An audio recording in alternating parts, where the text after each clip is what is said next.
পরিষ্কার করে বলি, জামায়াতের আমিরকে ডুবাতে গিয়ে শেষ পর্যন্ত নিজেরাই ফেঁসে গেছে তারেক রহমানের বলয়ে।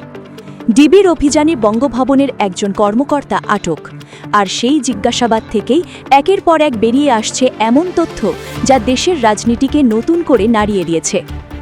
এদিকে ভারতের কিছু সংবাদ মাধ্যমে ছড়িয়ে পড়েছে আরেকটি বিস্ফোরক দাবি, বিএনপি ক্ষমতায় গেলে শেখ হাসিনার সঙ্গে গোপন সমঝোতার ভিত্তিতে তারেক রহমানের দেশে ফেরার পথ নাকি আগেই তৈরি। আর সবশেষে হাদি হত্যাকাণ্ডের মাস্টারমাইন্ড নিয়ে জিজ্ঞাসাবাদে উঠে আসা তথ্য তো রীতিমতো ক্ষমতার কেন্দ্রকে অস্বস্তিতে ফেলেছে। আসসালামু আলাইকুম, খবর পড়ছি সাথী খাতুন। এতক্ষণ শুনছিলেন শিরোনাম, এবার বিস্তারিত। গত কয়েকদিন ধরে সোশ্যাল মিডিয়া যেন আগুন হয়ে উঠেছে, কারণ দেশের অন্যতম শীর্ষ আলেম ও রাজনৈতিক নেতা আমিরে জামায়াত ডাক্তার শফিকুর রহমানকে ভার্চুয়াল ফাঁসিতে ঝোলানো হয়েছে। অভিযোগটা কি? তার ভেরিফাইড এক্স সাবেক টুইটার অ্যাকাউন্ট থেকে ইংরেজিতে একটি পোস্ট, বাংলায় যার অর্থ দাঁড়ায়, যেসব নারী ঘরের বাইরে কাজ করেন তারা নাকি পতিতা। একজন জাতীয় নেতার নামে এমন মন্তব্য, স্বাভাবিকভাবেই মুহূর্তের মধ্যে বিস্ফোরণ ঘটে যায়। অনলাইন প্রতিবাদ গড়িয়ে পড়ে রাজপথে, আর আশ্চর্যজনকভাবে পোস্টটি আসার সঙ্গে সঙ্গেই বিএনপি ও ছাত্রদল যেন আগে থেকেই প্রস্তুত ছিল।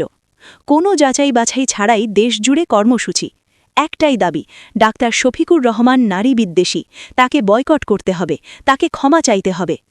কেউ প্রশ্ন করল না এই পোস্ট আদৌ তার কিনা, কেউ যাচাই করল না অ্যাকাউন্ট হ্যাক হওয়ার সম্ভাবনা আছে কিনা।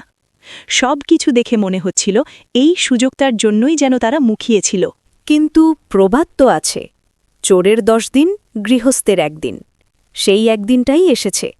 24 ঘণ্টার মাথায় জামায়াতে ইসলামীর মিডিয়া বিভাগ জরুরি সংবাদ সম্মেলনে বসে। কোনো রাজনৈতিক স্লোগান নয়, কোনো আবেগী বক্তব্য নয়, সরাসরি টেকনিক্যাল প্রমাণ। লাইভে দেখানো হয় কিভাবে আমিলে জামায়াতের অ্যাকাউন্ট হ্যাক করা হয়েছিল। এটা কোনো সাধারণ হ্যাকার নয়, দীর্ঘদিনের পরিকল্পনায় শক্তিশালী ম্যালওয়্যার ও ফিশিং লিঙ্ক ব্যবহার করে এই অ্যাক্সেস নেওয়া হয়েছিল। আর যারা বলছিল এত দ্রুত অ্যাকাউন্ট রিকভার করা অসম্ভব, তাদের সামনে আইটি টিম লাইভ দেখিয়ে দিল কিভাবে আবার অ্যাডমিন কন্ট্রোল উদ্ধার করা হয়। এবার আসি সবচেয়ে ভয়ঙ্কর জায়গায়। এই ফিশিং মেইলটি কোথা থেকে এসেছে জানেন? জামায়াতের আইটি সেল প্রমাণসহ দেখিয়েছে মেইলটি পাঠানো হয়েছে রাষ্ট্রপতির কার্যালয় থেকে। রাষ্ট্রপতি শাহাবুদ্দিন চুপ্পুর দপ্তরের এক সহকারী প্রোগ্রামারের অফিসিয়াল মেইল আইডি ব্যবহার করে। শুধু তাই নয়, যে ডিভাইস ও আইপি অ্যাড্রেস ব্যবহার করে ওই কুরুচিপূর্ণ পোস্ট দেওয়া হয়েছিল সেটাও ট্রেস করা হয়েছে। এরপরই ডিবি আটক করে বঙ্গভবনের সহকারী প্রোগ্রামার মোহাম্মদ সারওয়ারে আলমকে। তার মোবাইল ও ল্যাপটপ জব্দ করা হয়। এখন প্রশ্ন একটাই, এটা কি নিছক বিচ্ছিন্ন ঘটনা, নাকি রাষ্ট্রীয় পর্যায়ের সুপরিকল্পিত স্যাবোটাজ? আরেকটি গুরুত্বপূর্ণ বিষয় খেয়াল করেছেন কি? ভাইরাল হওয়া স্ক্রিনশটটিতে পোস্টটি ছিল মাত্র 1 মিনিটের জন্য। মানে কি? মানে হলো পোস্টটি দেওয়া হয়েছিল শুধুমাত্র স্ক্রিনশট নেওয়ার উদ্দেশ্যে। Post, screenshot, delete, log out. তারপর দ্রুত ছাত্রদলের কর্মসূচি। সবকিছু যেন একই স্ক্রিপ্টের অংশ। ডিজিটাল ফুটপ্রিন্ট মুছে ফেলা এত সহজ নয়, সেটাই আজ প্রমাণিত। জামায়াতের বিরুদ্ধে গোপন ষড়যন্ত্র করে কোনো লাভ হলো কি? সত্যের জয় সবসময় হবেই, এরকম একটা কুরুচিপূর্ণ মন্তব্য করে জামায়াতের আমিরের কোনো ক্ষতিই করতে পারল না তারা। এখন সব পানির মতো পরিষ্কার হলো, জামায়াতকে ডুবাতে এই কৌশল করা হয়েছে। ডিবির অভিযানে একজনকে গ্রেফতার করা হয়েছে। এখন সব ধীরে ধীরে সব জনগণের সামনে চলে আসবে। কারা হ্যাক করেছিল, কী জন্য হ্যাক করেছিল। অন্যের জন্য খাল করলে সেই খালে নিজেকেই পড়তে হবে। অনেকে ধারণা করছে এর পিছনে নিষিদ্ধ রাজনৈতিক দল আওয়ামী লীগের লোকেরা জড়িত। কারণ জামায়াত ক্ষমতায় গেলে কখনোই আওয়ামী লীগকে পুনর্বাসনের সুযোগ দিবে না। আবার অনেকে বলছে এটা বিএনপির একটি চক্রের কাজ। কারণ আইডি হ্যাক হওয়ার সাথে সাথে বিএনপির নেতাকর্মীরা মাঠে নেমে যায় আন্দোলন করার জন্য। তারা জামায়াতের আমিরকে অনেক অপমান করে। নির্বাচনের ঠিক আগে কখনো কি কোনো মানুষ এরকম একটা পোস্ট করবে? এটা তো ছোট দুধের শিশুও বুঝতে পারবে। যদি কেউ এরকম পোস্ট করে, তাহলে কি মহিলারা তাকে ভোট দিবে? দেশের রাজনীতিতে আবারও বড় এক চমক। সাম্প্রতিক একটি জনমত জরিপ ও মাঠ পর্যায়ের রিপোর্ট ঘিরে শুরু হয়েছে তীব্র আলোচনা। রিপোর্টে উঠে এসেছে সাধারণ মানুষের বড় একটি অংশ জামায়াতকে রাষ্ট্র ক্ষমতায় দেখতে চায়। এই রিপোর্ট প্রকাশের পর থেকেই রাজনৈতিক অঙ্গনে তোলপাড়। বিশেষ করে বিএনপির ভারপ্রাপ্ত চেয়ারম্যান তারেক রহমানের ঘনিষ্ঠ মহলে দেখা দিয়েছে উদ্বেগ। রাজনৈতিক বিশ্লেষকদের ভাষায় রিপোর্ট দেখে তারেক রহমানের মাথায় হাত দেওয়ার মতো পরিস্থিতি। প্রশ্ন উঠছে, হঠাৎ করে জনমনে এই পরিবর্তন কেন?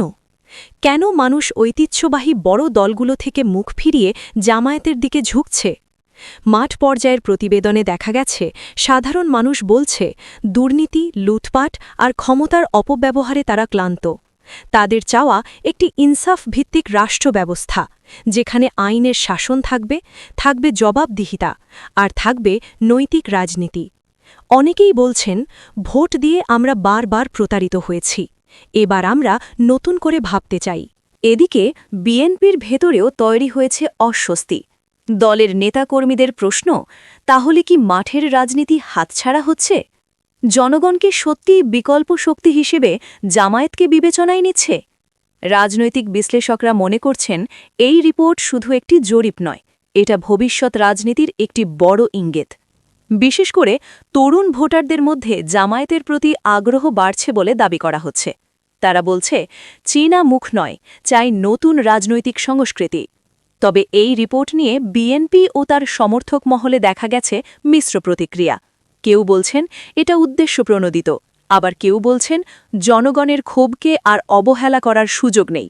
সব মিলিয়ে প্রশ্ন একটাই, আসন্ন নির্বাচনে কি রাজনীতির চালচিত্র বদলে যেতে যাচ্ছে? সাধারণ মানুষের এই মনোভাব কি ক্ষমতার সমীকরণ পাল্টে দেবে, নাকি সবই কৌশলগত রাজনীতির অংশ? উত্তর দেবে সময়। তবে এইটুকু নিশ্চিত, এই রিপোর্ট রাজনীতির মাঠে নতুন এক হিসাব নিকাশ শুরু করে দিয়েছে। আসন্ন নির্বাচনকে সামনে রেখে সবচেয়ে আলোচিত লড়াই এখন দাড়িপাল্লা বনাম ধানের শীষ। রাজনৈতিক বিশ্লেষকরা বলছেন, এবারের নির্বাচন হবে একেবারে হাড্ডাহাড্ডি, কেউ কাউকে ছাড় দিতে রাজি নয়। মাঠের চিত্র বলছে ভিন্ন কথা। একদিকে জামায়াতের প্রতীক দাড়িপাল্লা, যা দিন দিন সাধারণ মানুষের মধ্যে শক্ত অবস্থান তৈরি করছে। অন্যদিকে বিএনপির ঐতিহ্যবাহী প্রতীক ধানের শীষ, যারা তাদের পুরনো ভোট ব্যাংক ধরে রাখার লড়াইয়ে ব্যস্ত।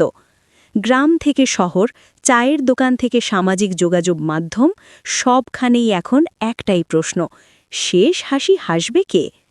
দাড়িপাল্লার পক্ষে যারা কথা বলছেন, তারা বলছেন জামায়াত এবার ন্যায়ভিত্তিক রাজনীতি, দুর্নীতিমুক্ত রাষ্ট্র আর আদর্শিক নেতৃত্বের বার্তা নিয়ে মাঠে নেমেছে।